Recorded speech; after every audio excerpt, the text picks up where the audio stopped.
Okay, I welcome you to today's tutorial.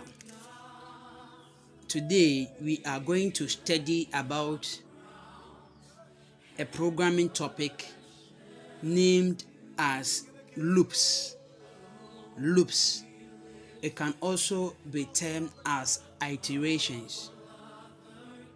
Now, in programming, when we talk of loop, it simply means a sequence of instructions that is continually repeated until a certain condition is reached. It's a sequence of instruction that is continually repeated until a certain condition is reached. Now, what we mean by that is that in programming, if you want to generate a sequence of numbers or items or a certain text or whatever you wish to generate, if it has to take a form of sequence, then you need to use what we mean by loops. Loop. So loop simply means repetition of items. It can be numbers, it can be alphabets, it can be words, it can be names, whatever. The program will cause, if it is numbers, it can count maybe from 1 to infinity. That is, if you don't write any code to break it, it will continue to run. That is what loop is about. And loop can be used to generate numbers, can be used to generate factors of multiples of numbers, a table, okay, times table. It can be used to do a whole lot of things as far as programming is concerned. So in this lesson, we are going to, before we begin, I am Wiseman Modesty Azalu. I offer Bachelor of Science ICT at the University of Education, Winneba. Now, let's come back to our lesson. In this lesson, we are going to study about elements in a Java loop or elements in a loop. Now, it cuts across. This thing that we are going to study about, it cuts across different programming language, be it C++, be it Java. It's the same theory.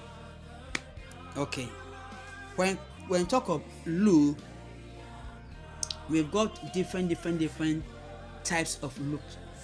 Basically, we have 3 types of loop, which is the for loop, we have the while loop, we have the do while loop.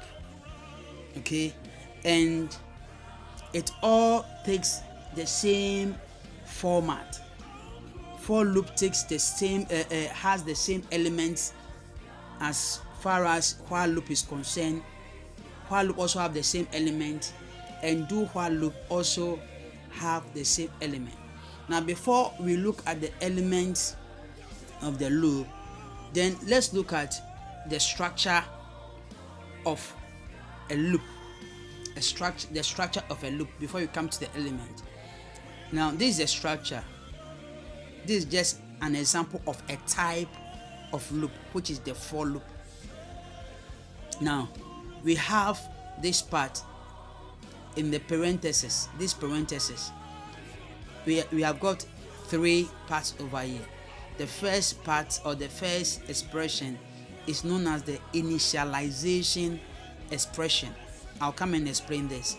Now, the second part expression is known as the test expression or the test condition. Then the last part aspect is the updation expression. Now, if I may explain this initialization simply means to begin. So This part tells the computer where to start iterating, or where to start generating the values from. So for example, if you want to come out with integers between the numbers of 5 and 10, it means that you have to initialize the value from 5. Okay, so in that sense, this place, the figure over here will no longer be 1, but it will be changed to 5, because you want to initialize the value from 5. That is where it will begin counting from 5. If you want to begin from 10, you have to change this figure into 10. That's what initialization is about. I'll be giving you some examples. This one is just explanation. Now when you come to the test expression, the test expression over here, this expression over here, that is what is going to give you this part is going to test whether the loop satisfies the condition. That's why it's also known as test condition. So the loop will iterate if the condition is met. In other words, if the variable is less than or equal to 10, then it means that it becomes true. And if it is true, then it will execute straight away. Okay, so it's known as the test expression. But in a case where this the expression after the loop test the condition and is false, it will not take any action, or it will jump to execute the false expression in the program. And this part, updation is the part that breaks the loop. If you don't bring this part, your loop will continue to generate infinite figures. So it's very important for you to bring the updation part. It helps to break your loop. Then we have the body of the loop. This is where the statement, the printout statement is what is written. Then if you issue the run command, it's going to run exactly. So let's quickly move to some examples, 1 or 2 examples, then we call it a break. Okay, now let's use for loop. This example, for loop. So this is how you write the structure. Okay, so you write for, then open parenthesis open and close, then curly bracket open and close, then you can give a space. So this part is known as the body of the loop. The space over here, that is the body of the loop. That's where the execution takes place. So within here, within the parenthesis is where you are going to indicate all the elements, the 3 elements that we spoke about, which the first part is the initialization, which means that so you first declare your variable. Let's say int. This is the data type. Then the variable, which variable that you want to use. You can decide to use the variable num. Should be equal to what? Should be equal to maybe 3, which means that we want to start generating or iterating the whichever value you want to start from 3. Then you close it up with a semicolon, you terminate it, then you go ahead to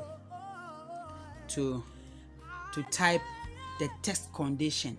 the test condition is where you want it to end the condition. So maybe you want to, the initialization, you want to start from 3, it should end where? Okay, so we are saying that should be less than or equal to, let's say, just 10. Okay, so this is the test condition. Okay, now let's terminate it. Then the last part is the updation. So that's num++, which is the increment operator. And the function of the increment operator is to add 1 to the condition variable, the test condition variable, so that it will test false. While after the loop reaches to 10, that is what it's supposed to be. So this num increment will add 1 to it, so that it will be 11. Now once it's 11, it means that the condition has now test false, so it will break. Okay, that's the function of this increment, the updation. Now you come to the body of the loop. In the body, we'll type the test that we're going to that will be executing our program for us. So what do you want to print? You want to print the values of the variable num. So you type num. So let's run and see.